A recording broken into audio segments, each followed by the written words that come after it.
Oy diringgin.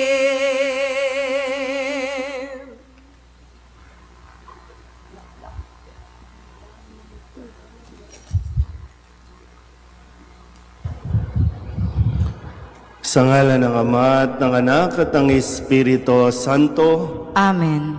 ang pagpapala ng ating Panginoong Heso Kristo, ang pag-ibig ng Diyos Ama, at ang makikipagkaisa ng Espiritu Santo naway sumainyong lahat. At sumaiyo rin. Mga kapatid, aminin natin ang ating mga kasalanan upang tayo'y maging marapat gumanap sa banal na pagdiriwang. Inaamin ko sa makapangyarihang Diyos at sa inyo mga kapatid, na lubha akong nagkasala sa isip, sa salita at sa gawa, at sa aking pagkukulang. Kaya isinasamo ko sa mahal na Birheng Maria, sa lahat ng mga anghel at mga banal, at sa inyo mga kapatid, na ako'y panalangin sa Panginoong ating Diyos.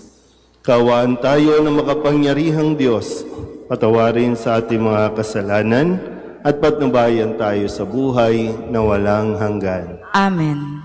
Panginoon, kaawaan mo kami. Panginoon, kaawaan mo kami. Kristo, kaawaan mo kami. Kristo, kaawaan mo kami. Panginoon, kaawaan mo kami. Panginoon, kaawaan mo kami. Manalangin tayo. Ama naming makapangyarihan, pakundangan sa pagpapakumbaba ng anak mong masunurin, ibinangon mo sa pagkadapa ang sangkatauhang masuwayin. Ipagkaloob mo sa amin ng banal na kagalakan upang kaming sinagip mo sa kalipinan ay magkamit ng iyong ligayang walang katapusan sa pamamagitan ni Jesucristo kasama ng Espiritu Santo magpasawalang hanggan. Amen.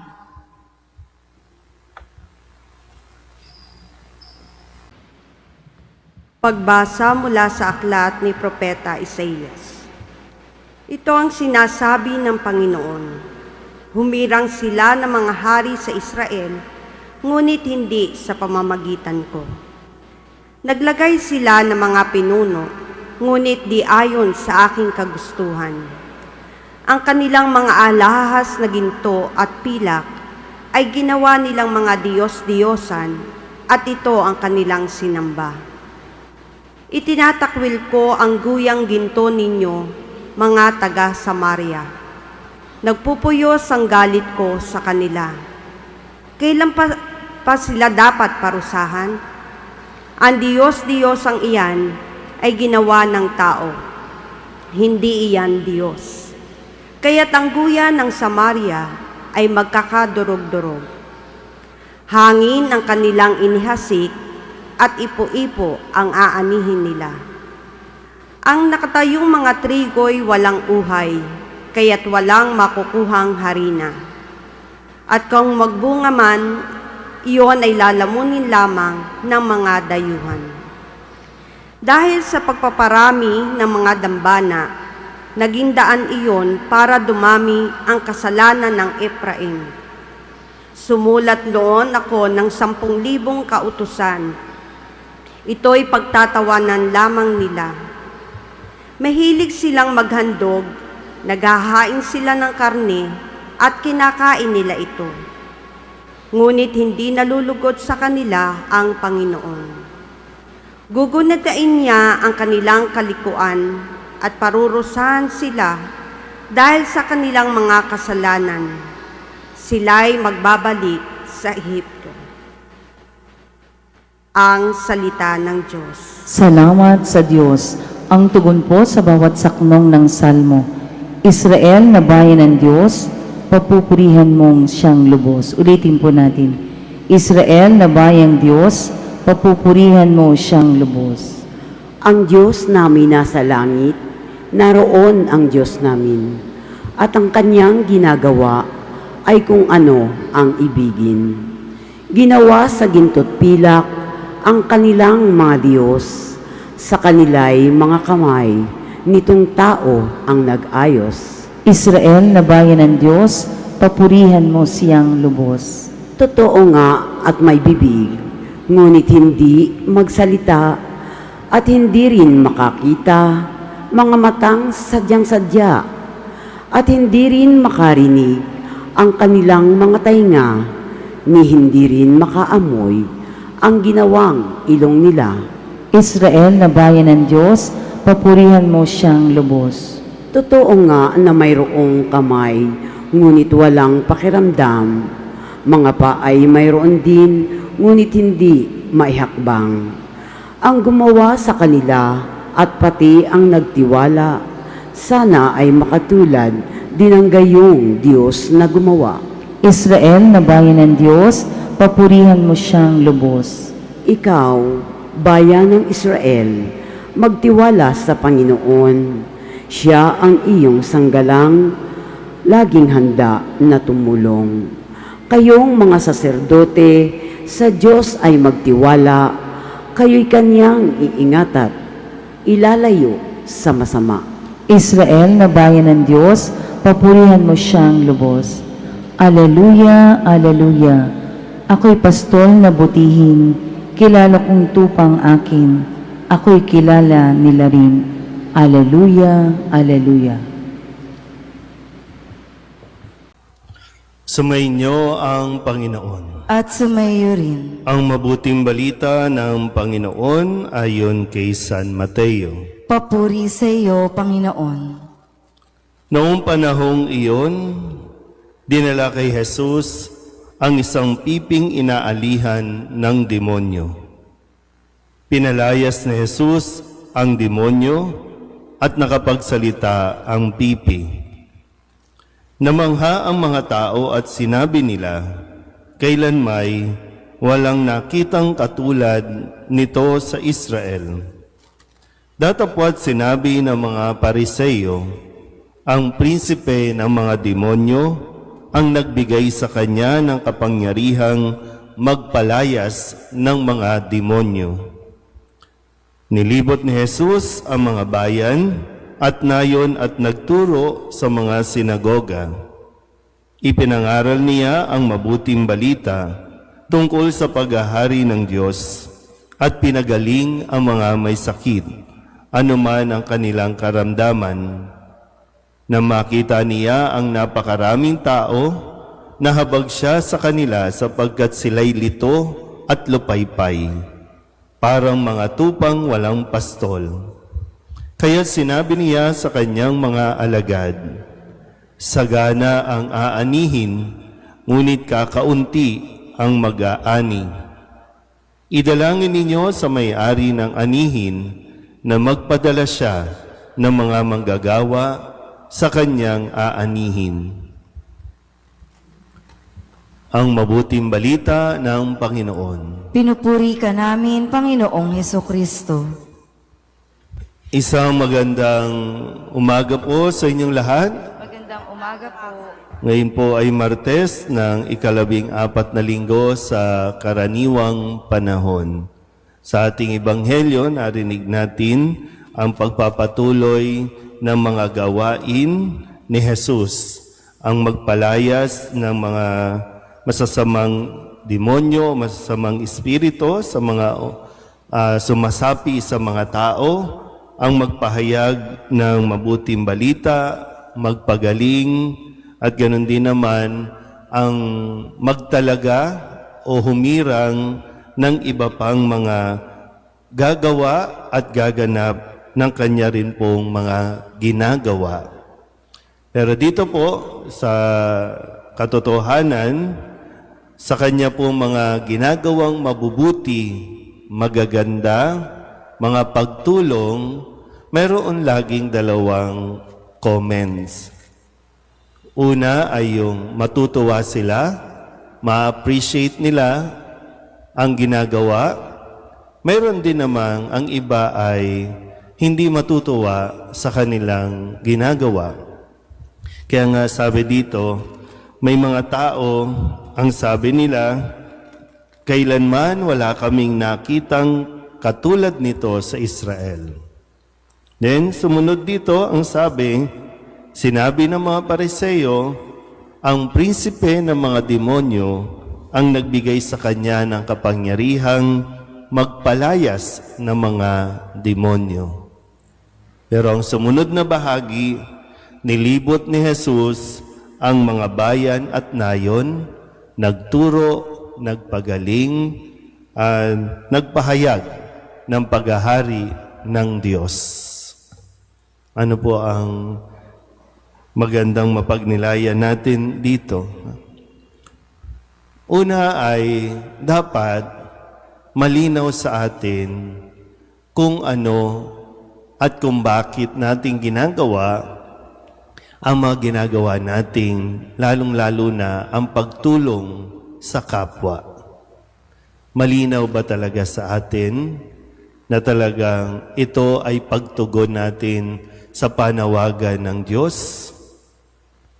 Kasi yung katotohanan po, gaya ng sinasabi ko kanina, ay kung paanong naranasan ni Jesus na makatanggap ng mga comments, no? Hindi siya nagpa-apekto dito. Maganda man o pangit ang sabihin tungkol sa Kanya, wala ito para sa Kanya. Dahil nga malinaw na ito ay ginagawa niya bilang pagtugon sa Diyos. So hindi ididepende doon sa magugustuhan ba ito ng tao o hindi. Kasi sa ngayon, no, sa panahon natin, kung saan mayroon din tayong mga tinatawag na mga netizens, bukod sa senior citizens, bukod sa iba't ibang citizenship, mayroon tayong bagong netizens na talagang wala namang alam, hindi nakikita yung simula ng iyong ginagawa, pero meron silang sasabihin at sasabihin sa iyo. At isa ito sa mga pinanggagalingan din ng problema ng tao. Isa ito sa pinanggagalingan ng depression ng tao. Yung bang nag-aabang tayo na ma-like yung ginagawa natin at nagre-react tayo kung ma-dislike ang ginagawa natin. So wag nating idepende sa tao, kundi tuloy lang. Kaya nga sabi ko, malinaw ba talaga sa iyo kung bakit mo ginagawa ang mga bagay na ginagawa mo ngayon? Kasi kung para lang mapuri ka ng tao, mali yun. Hindi makakabuti sa iyo. Hindi makakabuti sa goal, sa mission mo. Hindi makakabuti kahit sa mentality mo. Di ba? Kaya nga nagkakaroon ng mga mental illness dahil lagi tayo nakapokus dito. Kung may sabihin sa iyong mabuti ang tao, okay lang. Pero huwag kang masyadong magstay doon.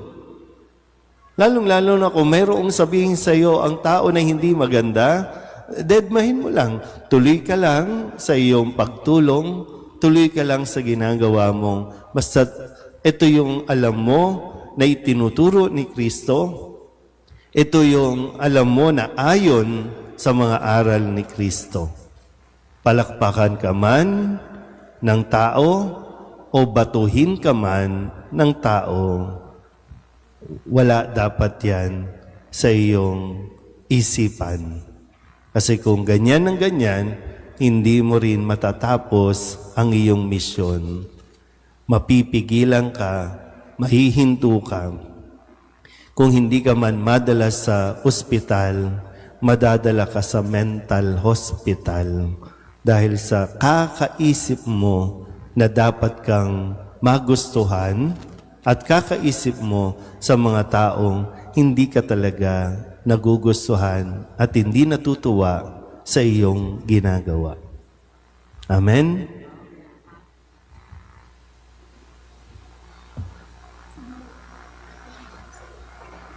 Sa pamamagitan ng pagkapari sa bagong tipan, idinudulot ng Diyos ang mapagpatawad na paglilingkod ng kanyang anak sa atin. Lumapit tayo sa Panginoon ng ani at manalangin. Panginoon, dinggin mo ang aming panalangin. Panginoon, dinggin mo ang aming panalangin. Ang mga tinatawag sa paglilingkod sa bayan ng Diyos bilang mga pari, naway dumami pa. Manalangin tayo sa Panginoon. Panginoon, dinggin mo ang aming panalangin. Ang mga bansang sarado sa Ebanghelyo, naway maihanda at maging mga matatabang lupa para sa paghahasik ng salita ng Diyos. Manalangin tayo sa Panginoon. Panginoon, dinggin mo ang aming panalangin. Ang mga naglilingkod na pari, madre, relihiyoso, katikista, at laikong apostolado, naway mahikayat ng iba pa upang sumama sa kanila. Manalangin tayo sa Panginoon. Panginoon, dinggin mo ang aming panalangin. Ang mga naglilingkod sa mga natatanging serbisyo sa ating sambayanan, naway mapalakas natin ang loob at ating suportahan. Manalangin tayo sa Panginoon. Panginoon, dinggin mo ang aming panalangin. Ang mapagpatawad na sakripisyo ni Kristo, naway magdulot sa mga yumao ng kaluwalhatian.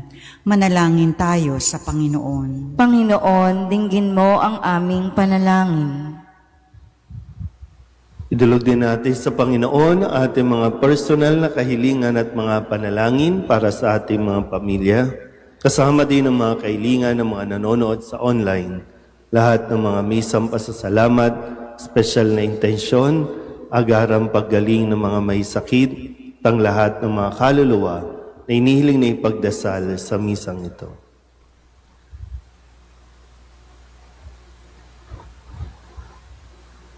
Ang lahat ng ito inihiling namin sa ngalan ni Kristong aming Panginoon. Amen. Kunin at tanggapin ang alay na ito, mga biyayang nagmula sa pagpapala mo.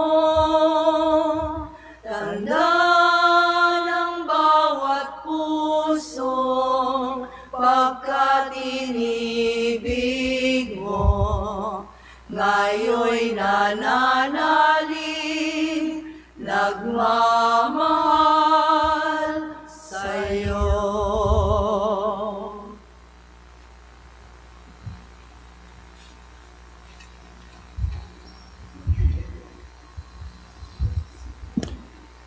Manalangin kayo mga kapatid upang paghahain natin ay kalugdan ng Diyos amang makapangyarihan.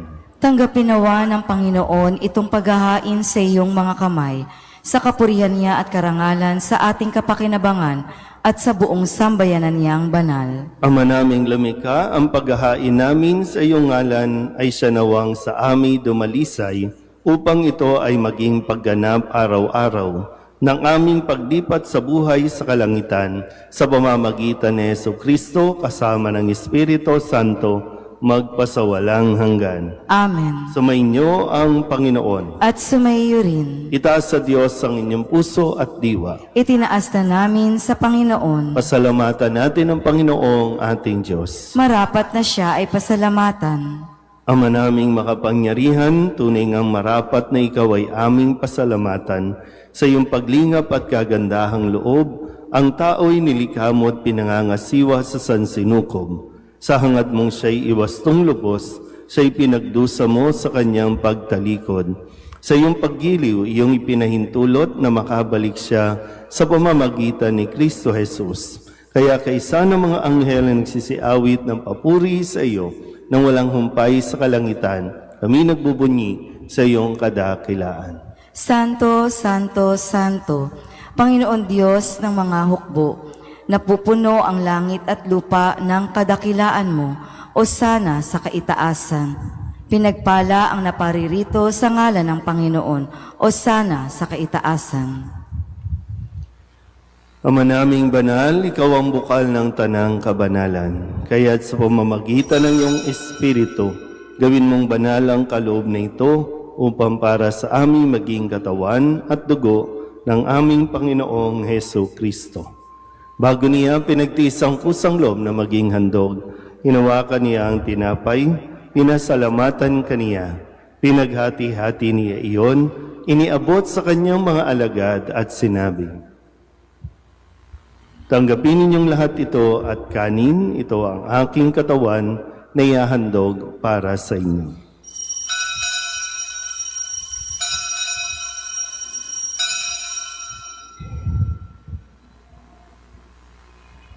Gayun din naman, nung matapos ang hapunan, inawakan niya ang kalis, muli kaniyang pinasalamatan.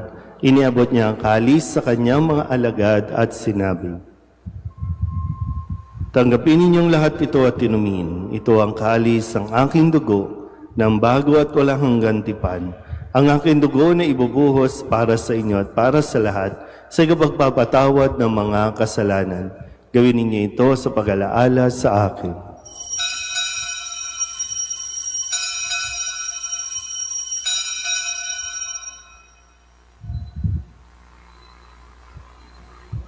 Ipagbunyi natin ang misteryo ng pananampalataya. Si Kristo'y namatay, si Kristo'y nabuhay, si Kristo'y babalik sa wakas ng panahon. Ama, ginagawa namin ngayon ang pag-alaala sa pagkamatay at muling pagkabuhay ng iyong anak.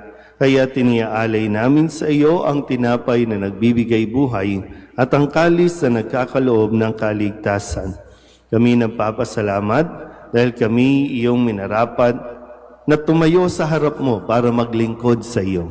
Isinasamo namin kami magsasalo-salo sa katawan at dugo ni Kristo ay mabuklod sa pagkakaisa sa pamamagitan ng Espiritu Santo. Ama, lingapin mo ang iyong simbahang laganap sa buong daigdig. Puspusin mo kami sa pag-ibig, kaysa ni Leon na aming Papa at ni Jose na aming Obispo at ng Tanang Kaparian.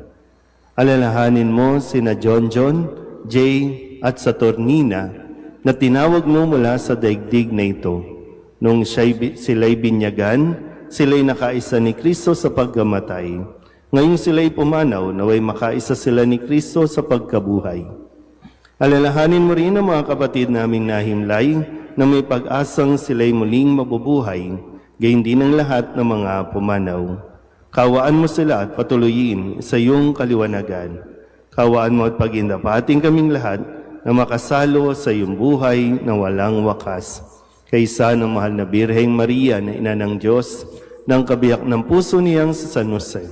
Kaysa ng mga apostol at ng lahat ng mga banal na namuhay dito sa daigdig ng kalugod-lugod sa iyo, may pagdiwang nawa namin ang pagpupuri sa ikararangal mo sa pamamagitan ng iyong anak na aming Panginoong Heso Kristo. Sa pamamagitan ni Kristo, kasama niya at sa Kanya, ang lahat ng parangal at papuri ay sa iyo, Diyos Amang makapangyarihan, kasama ng Espiritu Santo, magpasawalang hanggan. Amen.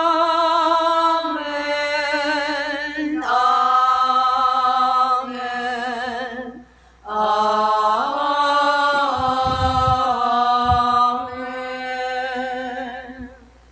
Sa tagubili na nakagagaling na utos at turo ni Jesus sa Panginoon natin at Diyos, ipahayag natin ang lakas loob.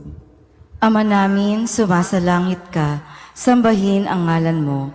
Mapasa amin ang kaharian mo, sundin ang loob mo, dito sa lupa para nang sa langit. Bigyan mo kami ngayon ng aming kakanin sa araw-araw, at patawarin mo kami sa aming mga sala, para nang pagpapatawad namin sa nagkakasala sa amin, at huwag mo kaming ipahintulot sa tukso, at iadya mo kami sa lahat ng masama.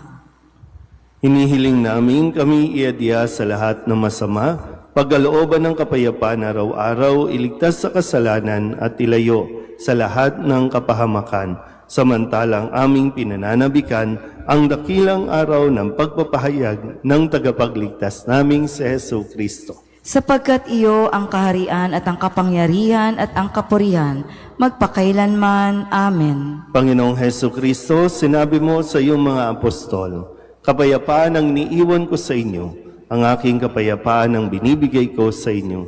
Tunghayan mo ang aming pananampalataya at huwag ang aming mga pagkakasala. Pagkalooban mo kami na kapayapaan at pagkakaisa ayon sa iyong kalooban, kasama ng Espiritu Santo, magpasawalang hanggan. Amen. Ang kapayapaan ng Panginoon ay laging sumainyo. At sumayo rin. Magbigayan tayo ng kapayapaan sa isa't isa.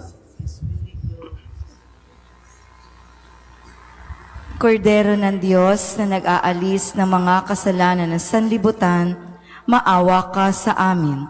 Kordero ng Diyos na nag-aalis ng mga kasalanan ng sanlibutan, maawa ka sa amin. Kordero ng Diyos na nag-aalis ng mga kasalanan ng sanlibutan, ipagkaloob mo sa amin ang kapayapaan. Ito ang kordero ng Diyos. Ito ang nag-aalis ng kasalanan ng sanlibutan. Mapalad ang mga inaaniyahan sa kanyang piging. Panginoon, hindi ako karapat-dapat na magpatuloy sa iyo, ngunit sa isang salita mo lamang ay gagaling na ako.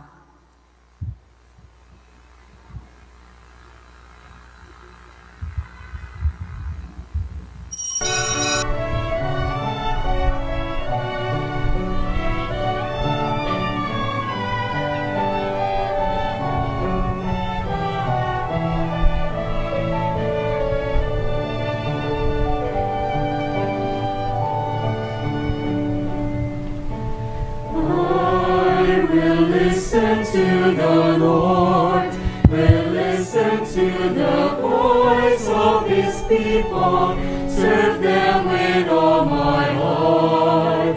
I will listen to His words and call upon the Lord for His people to live in faith and truth and in love.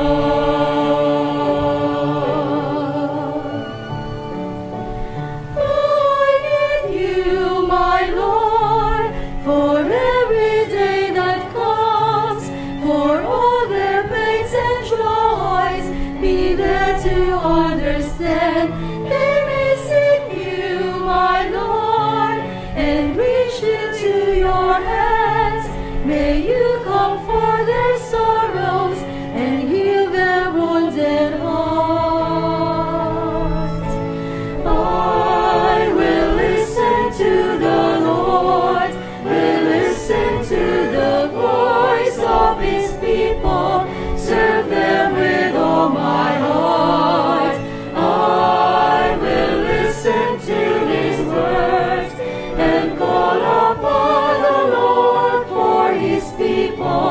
To live in faith and truth and in love.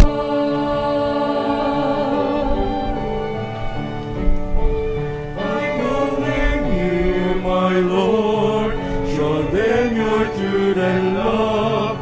When darkness overtakes them, your light shines from above. I will be there, my Lord, to lead at your command.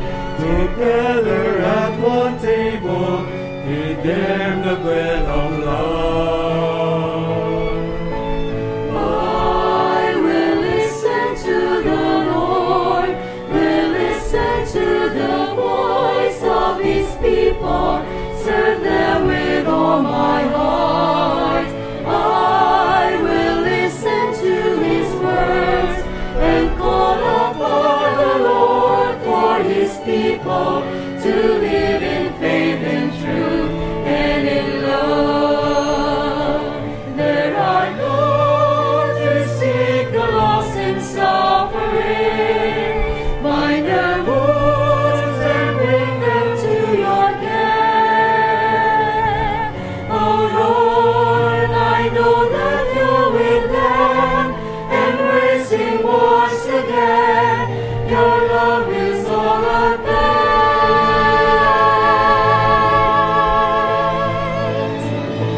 I will listen to the Lord, will listen to the voice of His people, serve them with all my heart. I will listen to His words and call upon the Lord for His people to live in faith and truth and in love.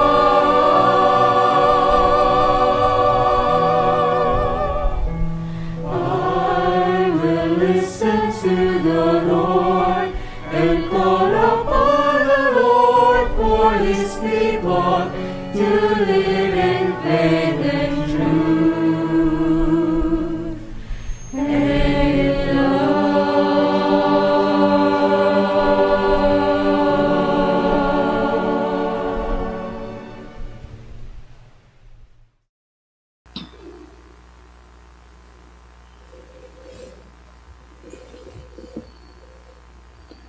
Manalangin tayo. Ama naming mapagmahal, kaming iyong pinapakinabang ay loobin mong laging lumingon sa pinanggalingan ng tinanggap namin ngayon para pagsaluhan sa pamamagitan ni Jesucristo kasama ng Espiritu Santo magpasawalang hanggan. Amen. Sumainyo ang Panginoon. At sumayo rin. At pagpalain kayo ng makapangyarihang Diyos, Ama at Anak at Espiritu Santo. Amen. Tapos ang banal na misa, umayo tayo sa kapayapaan ni Kristo. Salamat sa Diyos. Magandang umaga po. Poong San Jose, pintakasing ibig, tanggulan at lakas, buong pananalig. Kami po'y pagadya sa mga panganib. Kami naway laging hukupin